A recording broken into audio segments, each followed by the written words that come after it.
Alright, bila shaka wapenzi watazamaji wale mnanitazama iwe kwa runinga au kwa YouTube, niko maeneo ya Ukambani Kangundo. Na hapa nimekutana na ndugu yangu ambaye ni mkulima wa kuku.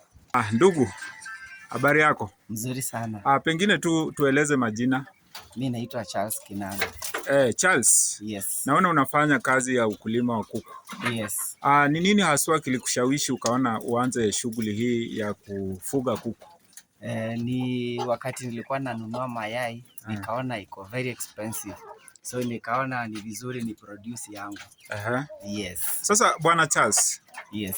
Ukiwa hapa maeneo ya Kangundo. Yes. Ni changamoto zipi unapata katika hii kilimo ya kuku? Sana sana ni ugonjwa na chakula inakuanga expensive. Yes. Yes. Sasa chakula ni expensive.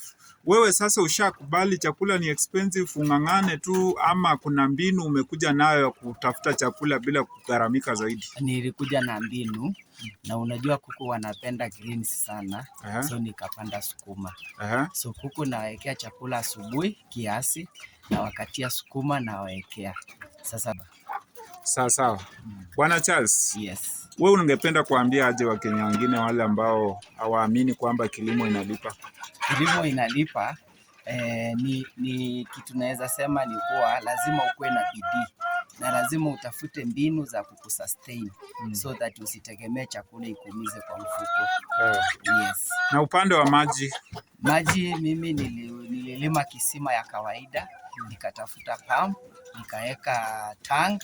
Sasa pump ya solar, sasa inapiga maji inaenda kwa tanki alafu natumia. Yes. Yes. Na kuku wako unawalea kwa sababu gani? Wanataka mayai, nyama ama? Sana mimi nalea kuku wangu kwa sababu ya mayai na kuku wangu ni wa kienyeji, ni wa kienyeji. Nilipata watu wengi wa Kenya wanapenda mayai ya kienyeji sana. Juu wanasema ni nutritious sana. So ndio kwa maana nikaamua kuweka kuku wa kienyeji. Kabisa. Yes. Bwana Charles, yes. Kuna kitu umefanya kupitia hawa kuku, labda school fees, kitu kama hiyo? Yes, hii kupitia hii kuku niliweza nikaanza kufanya irrigation. Nikanunua hizi vitu tunaita hizi mipira tunaweka kwa shamba. Inaitwa drip. So nimetoa pesa hapa nikanunua drip irrigation nikaanzisha. Yes. Sasa ndugu yangu, kulingana na kilimo chako vile kilivyo sasa hivi, unaona imetosha ndio mkoko umealika maua ndio unaanza? Ndio sasa kuanza. Ijatosha. So ukiangalia kuku si wengi, nimeuza, wengine wamezeeka, sasa ndio naanza vizuri. A new fresh. Yes. Kuna Wakenya sasa wameanza kuuliza maswali. Kuna wale wanataka kujua Bwana Charles alianza na kuku wangapi? Unajua ukinunua kuku 20 uweka hapo tuambie unavuka kuku, hiyo inakuwa ni kana kwamba hiyo si kilimo. Wewe ulianza na kuku wangapi? Mimi nilianza na kuku 5 na nikiwa na kanyumba kadogo. Yes. So nika-expand pole kufikia mahali niko sasa hivi. Yes. Na kuku ndio aanze kukupea mayai, atakuwa amekugharimu karibu pesa ngapi kuku mmoja? Kuku mmoja. Juu ukinunua kuku mmoja unamnunua kuku mmoja mzuri, mdogo vizuri, utanunua 400. Ungoje miezi 2, alafu atakuwa amekula chakula. Tuseme amekula chakula, alafu hiyo chakula tuseme amekula chakula ya kuku moja tuseme 500. So kufikia aanze kutaga utakuwa umetumia kitu 1500. Alafu mayai ikianza kutaga mayai moja ni 20. Yes. Pande hii? Yes. Nairobi mayai ni 40. Sasa sisi tunauza wholesale. Sasa huku nitapata mayai ya 20? 20 iko. Jameni. Na Bwana Charles, vifaranga. Yes. Sasa vifaranga mnawaweka pande gani? Kwa sababu ni wadogo wanaweza kanyagwa. Ukiangalia hapa hizi ni vifaranga wamegrow. So hii ndio upande ya vifaranga. Wakitoka hapa wanaenda kule ile ya huko mwisho. Wakitoka hapa ndio wanakuja hapa. Ukiona ni vifaranga pia. So wakitoka hapa wakiwa kuku wanakuja hapa chini. Hao wakishakuwa vizuri wameanza kutaga, wanaenda pale juu. Na binadamu tuko na hospitali. Je, kuku wako akiwa mgonjwa utampeleka wapi? Sana sana unanunua dawa kwa Agrovet. Lakini before ufikie dawa Agrovet, huo unatafuta hii ya kienyeji. Unaipea Agrovera, unaipea pilipili. Hizo ni dawa mzuri sana kwa kuku. Na hata pilipili inawezesha kuku kutaga mayai mingi sana. Ukimix na maji. Na kuna wakati unasikia kuku ni mgonjwa, amelemewa, ati mnasema wakulima mnatumia lugha amevaa koti. Amejikunja. Kuku kama huyo ambaye hana nguvu kukaa na wengine, utampeleka wangapi? Kama kuna huyu leo nimeamuka asubuhi nikampata amevaa koti. Sasa huyu nitamtoa pale nimpeleke pale ikiwa empty. Wapi pale? Hapa. So hapa akifika hapa atakunywa dawa yake, akianza kusikia mzuri ama nikiona amesikia mzuri atarudi kwa wenzake. Sasa hiyo dawa unamnywesha kama uji, kama mtoto unampea uji? Dawa unamwekea kwa maji. Kutoka wapi? Maji tayari umesema maji inaingia. Sasa ile ya dawa iko wapi? Bado maji itaingia kwa dawa. Kwa maji. Hii ni mtungi ya maji hii.